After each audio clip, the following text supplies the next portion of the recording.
만약 한국이 미군 없이 북한과 단독으로 전면전을 벌인다면 어떤 일이 벌어질까요? 이 가정은 단순한 상상이 아니라 한반도의 안보 구조와 자주국방의 한계를 점검하게 만드는 질문입니다. 현재 대한민국의 안보 체계는 한미동맹을 기초로 하고 있습니다. 주한미군은 단순한 병력 주둔 이상의 의미를 가집니다. 정찰, 정보, 항공전력, 미사일 방어, 후방 지원 능력까지 한국군 단독으로는 감당하기 어려운 영역을 채워주는 역할을 하고 있습니다. 따라서 미군이 없는 전면전이라는 가정은 한국군이 모든 기능을 독자적으로 감당해야 한다는 것을 뜻합니다. 북한의 위협과 한국군의 현실. 북한은 지금도 약 120만 명 규모의 현역 병력을 보유하고 있습니다. 여기에 예비전력까지 합하면 600만 명에 이르는 군사력을 동원할 수 있습니다. 무엇보다 주목해야 할 점은 이들이 보유한 막대한 포병 전력과 방사포입니다. 북한의 장사정포 상당수는 휴전선 근처에 집중 배치되어 있으며 서울과 수도권을 직접 타격할 수 있는 위치에 있습니다. 더 큰 위협은 핵과 미사일입니다. 미국 의회 조사국과 국제연구기관들은 북한이 수십 기 이상의 핵탄두와 90기 분량의 핵분열, 물질을 보유하고 있을 것으로 추정하고 있습니다. 이는 재래식 전력의 열세를 만회하기 위해 실제 사용 위협으로 활용될 수 있는 위험 요소입니다. 반면 한국군은 지난 수십 년 동안 재래식 전력을 눈에 띄게 현대화해 왔습니다. KF-21 보람의 전투기, 한국형 미사일 방어체계, 장거리 정밀 타격 능력, 세계적 수준의 자주포 전력과 잠수함 전력은 분명 강력한 억지력이 됩니다. 특히 정보통신망과 네트워크 중심전 능력은 북한에 비해 월등합니다. 그러나 이 모든 장비와 능력은 미군이 제공해온 ISR 공중급유, 전략수송, 연합지휘체계가 있을 때 최대 효과를 발휘합니다. 단독 전면전에서는 그 효과가 상당 부분 제약을 받을 수 있습니다.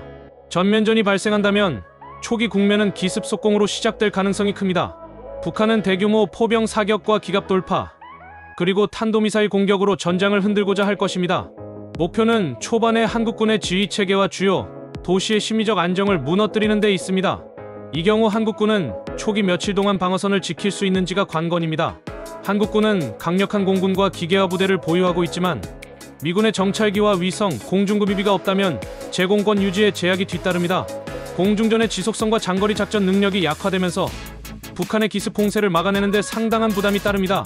지상전은 더욱 치열합니다. 북한은 병력 규모와 포병 화력에서 우세를 확보하려 할 것이고 한국군은 첨단 무기와 정밀 타격으로 이를 상쇄해야 합니다. 도시전과 거점 방어, 지연전을 활용해 시간을 벌고 반격 기회를 모색하는 방식이 될 것입니다. 그러나 보급망이 무너진다면 장기전은 어렵습니다.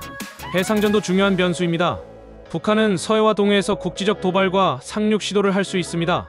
한국 해군은 이지스 구축함, 잠수함, 연안전력으로 대응하겠지만 장거리 작전 능력과 해상 보급 능력은 여전히 제약을 받습니다. 사이버전과 전자전 역시 간과할 수 없습니다. 북한은 이미 다수의 사이버 공격 사례를 보여왔습니다. 전면전이 벌어지면 지휘 통신망을 마비시키고 금융과 기반 시설을 공격할 가능성이 큽니다. 한국군이 이 영역에서 방어 능력을 갖추고 있지만 미군과 연합으로 구축된 정보망이 없는 상황에서 취약성이 노출될 수 있습니다. 북한이 핵을 실제로 사용할 가능성은 낮다고 보지만 전면전이 장기화되면 그 위험은 배제할 수 없습니다. 북한은 전술핵을 전방 배치하거나 사용 위험만으로도 한국의 전략적 결정을 제약할 수 있습니다. 한국군은 자국 핵무기를 보유하고 있지 않습니다.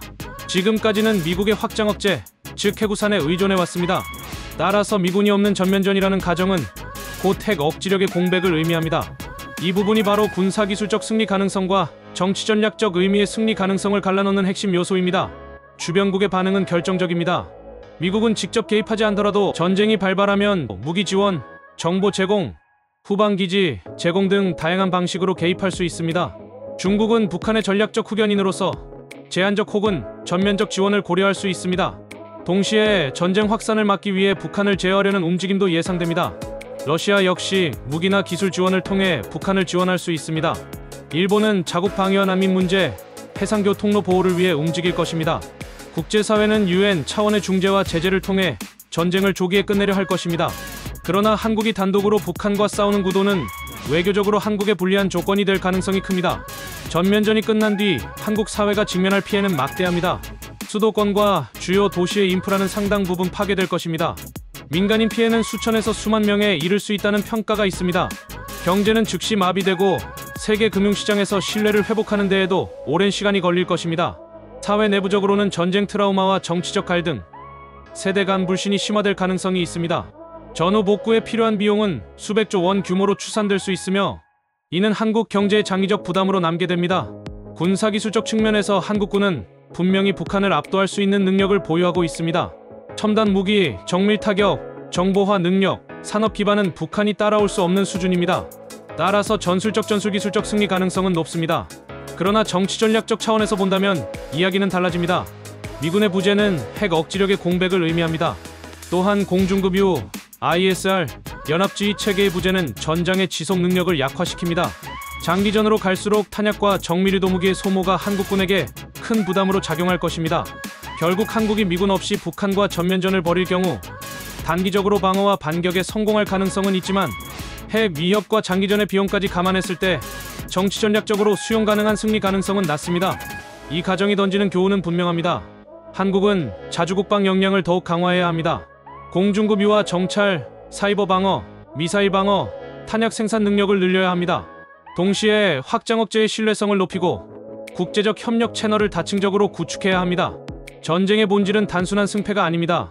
전쟁은 국민의 삶과 사회의 미래를 송두리째 흔듭니다. 따라서 우리가 추구해야 할 최선의 선택은 전쟁을 예방하고 억지력을 확보하며 외교와 협력을 통해 안정을 유지하는 것입니다. 오늘 우리는 미군 없는 전면전이라는 가정을 통해 한국 안보의 현실을 점검했습니다. 군사적 우위에도 불구하고 핵 위협과 전략적 비용이 승리의 의미를 불확실하게 만든다는 점을 확인했습니다. 이 질문이 주는 메시지는 단순합니다.